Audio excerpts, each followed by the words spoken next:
गुंजाइश नहीं है। सदारती तकरीर के लिए गुजारिश कर रहा हूँ आली जनाब मौलाना मोहम्मद शाहिद रियादी साहब की खिदमत में कि तशरीफ़ लाएँ और अपने बयानात से मोमिनीन के क़ुलूब को मुनव्वर फरमाएँ कि पढ़ के नहजे बलागा और कुरान, पढ़ के नहजे बलागा और कुरान लोग अच्छे अदीब होते हैं और तेरे खुतबों का फैज़ है ज़ैनब आज हम में ख़तीब होते हैं। आइए हज़रात, गुजारिश कर रहा हूँ जनाब मौलाना मोहम्मद शाहिद रियादी साहब की खिदमत में कि तशरीफ़ लाएँ और अपने बयानात से मोमिनीन के क़ुलूब को मुनव्वर फरमाएँ। आप हज़रात मिलजुल के एक बावाज़े बुलंद नारे सलवात से इनका इस्तक़बाल करें। नारे सलवात। औज़ु बिल्लाहि मिनश शैतानिर रजीम, बिस्मिल्लाहिर रहमानिर रहीम, अल्हम्दुलिल्लाहि रब्बिल आलमीन, वस्सलातु वस्सलामु अला अशरफिल खलाइक अजमईन, अर्रसूलिन नबिय्यिल उम्मिय्यिल अरबिय्यिल क़रशिय्यिल मदनी, अब्तहिय्यित तिहामिय्यित सय्यिदिल बहिय्यित सिराजिल मुज़िय्यिल कौकबिद दुर्री साहिबिल वक़ार व सकीनतिल मदफूने बिअर्दिल मदीनतिल अब्दिल मुवय्यद व रसूलिन मुस्तफ़ा अमजदिल महमूदिल अहमद हबीब इलाहिल आलमीन बिल क़ासिम मुस्तफ़ा मुहम्मद व अला अहले बैतिहि अत्तय्यबीन अत्ताहिरीन अल-मासूमीन अल-मुंतखबीन वल्लअनतु दाइमतु अला अदाइहिम अजमईन। अम्मा बअदु फ़क़द क़ाल इमाम जाफ़र सादिक़ अलैहिस्सलाम ऐना सय्यदुस साजिदीन ऐना ज़ैनुल आबिदीन। सल्लल्लाहु अलैहि वसल्लम।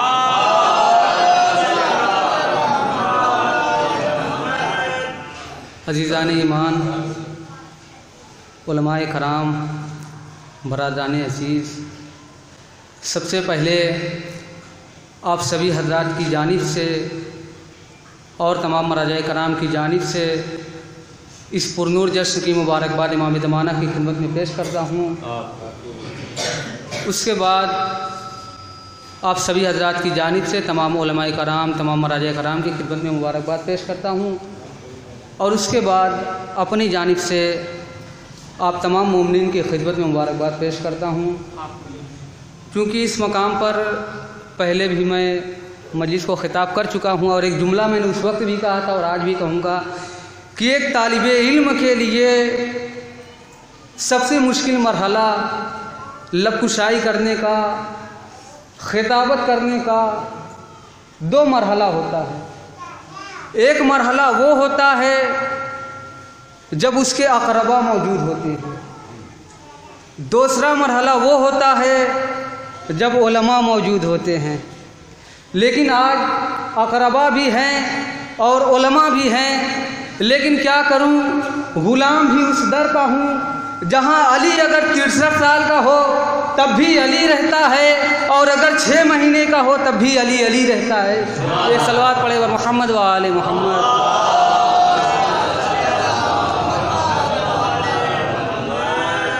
आज का जश्न आपके और हमारे चौथे इमाम इमाम अली बिन हुसैन अलैहिस्सलाम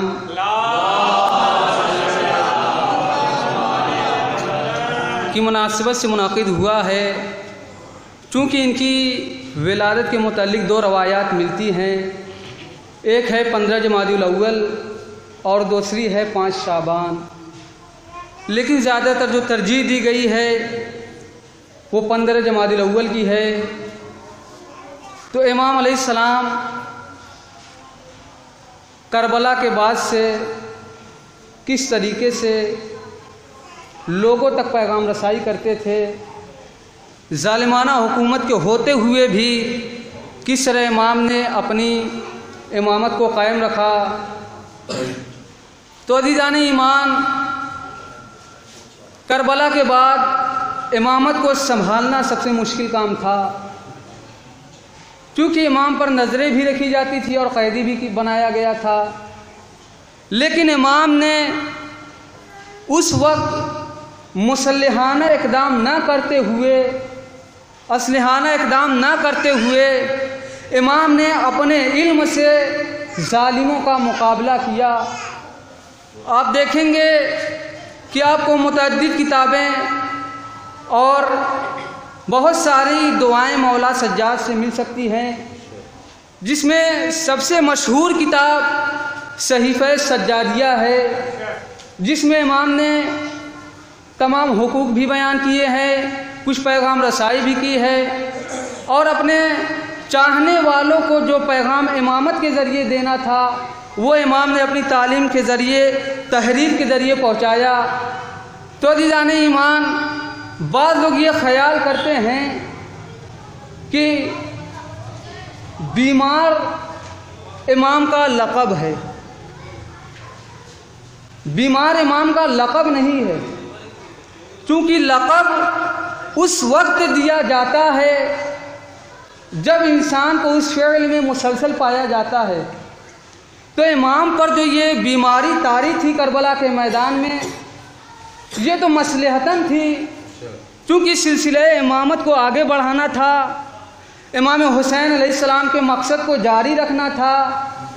और फ़िलहाल कई वजह हैं इसकी, तो मैंने आपके सामने इमाम जाफ़र सादिक़ अलैहिस्सलाम की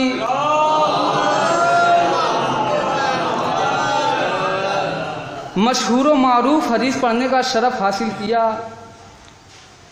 इमाम अलैहिस्सलाम इरशाद फरमाते हैं कि रोज़े महशर का शामियाना होगा, बारगाह खुदा में औलियाए खुदा भी मौजूद होंगे, औसियाए खुदा भी मौजूद होंगे, बंदगान इलाही भी मौजूद होंगे, तमाम के तमाम लोग मौजूद होंगे।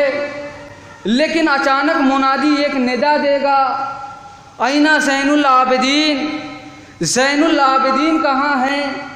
ऐना सैयदुस साजिदीन, सैयदुस साजिदीन कहाँ हैं?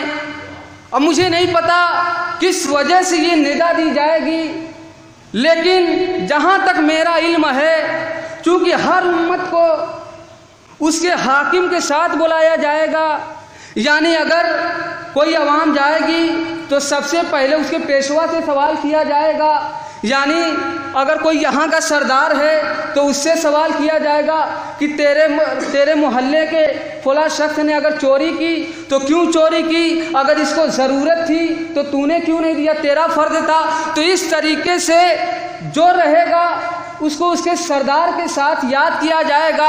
अब अज़ीज़ान ईमान, क्यों न यही वजह है, मेरा दिल कहता है शायद यही वजह है कि सैयद सज्जाद को सैयदुस साजिदीन और ज़ैनुल आबिदीन अलैहिस्सलाम कह के इसलिए बुलाया जाएगा क्योंकि महशर में सरदार की ज़रूरत होगी।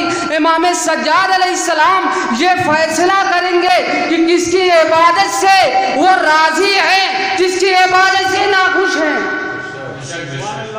सलात पढ़े पर मोहम्मद व आले मोहम्मद।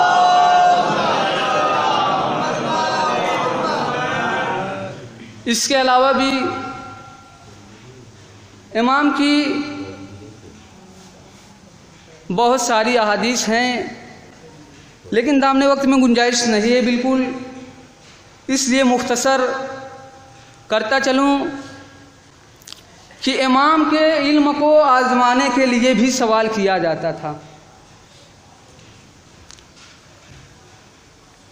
एक शख्स इमाम की खिदमत में हाजिर हुआ,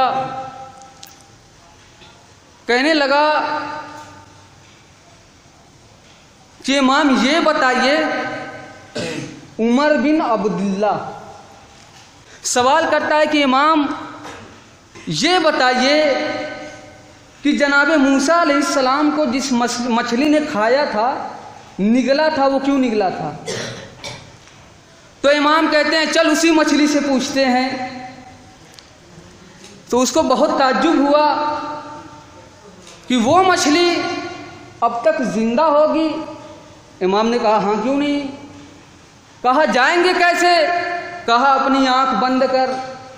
अब इमाम ने दूसरी मर्तबा जब उससे कहा कि अपनी आंख खोल, जैसे ही उसने आंख खोली डर गया, इमाम के पीछे आ गया, मौला बचा लीजिए। अब जो उसने मंजर देखा बड़ा अजीब व गरीब मंजर था कि दरिया के किनारे हैं और पहाड़ों को शिकस्त देने वाली लहरें मौजूद है, जो ऐसा लग रहा है कि अभी उसको अपने साथ लेकर चली जाएंगी। तो इमाम ने कहा कि तू बस मेरे जद अली का जिक्र करता रहे, तुझे इससे पनाह मिलती रहेगी। अब बड़ा हसीन नज़ारा था, वो अली अली कह रहा है। इमाम ने आवाज़ दी कि है वो मछली, तू कहाँ है, तू कहाँ है जिसने जनाब मूसा अलैहिस्सलाम को निगला था। अब जैसे ही इमाम की ज़बान मुबारक से ये जुमला निकला, फ़ौरन दरिया से वो मछली सामने आ गई। अब जैसे ही उसने देखा उसको और ताज्जुब हुआ, कहा कि अब इससे खुद पूछ लो किसने जनाब मूसा को क्यों निगला। तो अब वो मछली बयान करती है कि खुदा ने जब अली की विलायत का इकरार आसमान पर करवाया तो जनाब मूसा अलैहिस्सलाम ने सिर्फ इतना सोचा था कि ये कौन अली है जिसकी विलायत का इकरार किए बगैर मैं नबी नहीं हो सकता। उसकी वजह से खुदा ने मूसा को ये अज़ाब दिया। तो अज़ीज़ान ईमान, सिर्फ अली के बारे में शक करने से खुदा ने अपने नबी को न बख्शा। अब सवाल ये है कि आज गदीर के मैदान में जो लोग इनकार करते हैं पूरे के पूरे खलीफा का,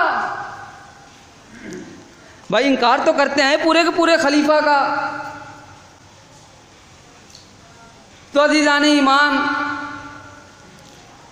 इसके अलावा भी चूँकि ये इमाम का इल्मी इम्तिहान था, इमाम ने लोगों को बहुत तरगीब दिलाई है तालीम व ताल्लुम की तरफ। तालीम की कितनी ज़रूरत है, तो इमाम ने इरशाद फरमाया कि अगर लोगों को इल्म दीन हासिल करने की फजीलत पता लग जाए तो लोग समंदर में गोताज़न होकर इल्म दीन हासिल करने के लिए आमादा होंगे। इसके अलावा भी बहुत सारी हदीस हैं। सिर्फ इल्म दीन की ही फजीलत नहीं है बल्कि इल्म दीन हासिल करने वालों की भी अलग फजीलत है। एक वाक़े के ज़ैल में अर्ज़ करता चलूँ, इसके बाद आपकी ज़हमत तमाम। आपके और हमारे छठे इमाम जाफ़र सादिक अलैहिस्सलाम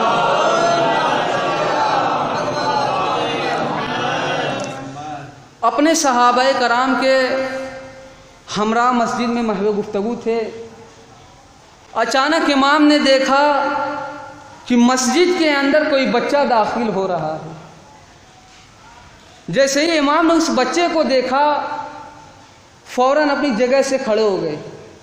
खड़े होने के बाद मस्जिद के दरवाजे पर आए और इज़्ज़त व एहतराम के साथ उस बच्चे को अपने हमरा लेकर आए और इमाम जिस जगह पर खुद बैठे थे उस जगह पर उस बच्चे को बैठा दिया। और जब तक वो बच्चा बैठा था जश्न में, जब तक वो बच्चा महज़र इमाम में मौजूद था, इमाम ने अपने सहाबियों से एक जुमला भी, एक लफ्ज़ भी गुफ्तगू नहीं किया। जब वो बच्चा उठा और जाने लगा तो इमाम दोबारा खड़े हुए। खड़े होने के बाद उस बच्चे को मस्जिद के दरवाजे तक अलविदा किया। तो इमाम के चाहने वालों ने पूछा कि ये कौन सा बच्चा है जिसकी ताज़ीम के लिए आपने अपनी जगह को छोड़ दिया। इमाम ने कहा ये कोई मामूली बच्चा नहीं है, ये हमारा चाहने वाला है, एक तालिबे इल्म है जो हमारे उलूम को दर्क करता है, हमारे उलूम को हासिल करता है और लोगों तक उसकी पैगाम रसाई करता है। तो अज़ीज़ान ईमान, आप लोगों तक जो पहुंचाना था मैंने पहुंचा दिया। चूँकि दामने वक्त में बिल्कुल गुंजाइश भी नहीं थी और शोराए कराम भी मौजूद हैं, उलमाए कराम भी मौजूद हैं। तो अब आपके सामने शेरी सिलसिला शुरू होगा। औज़ु बिल्लाहि मिनश शैतानिर रजीम। बिस्मिल्लाहिर्रहमानिर्रहीम इन्नल्लाह व मलाइकतहु युसल्लूना अलन नबी या अय्युहल्लज़ीना आमनू सल्लु अलैहि व सल्लिमू तस्लीमा।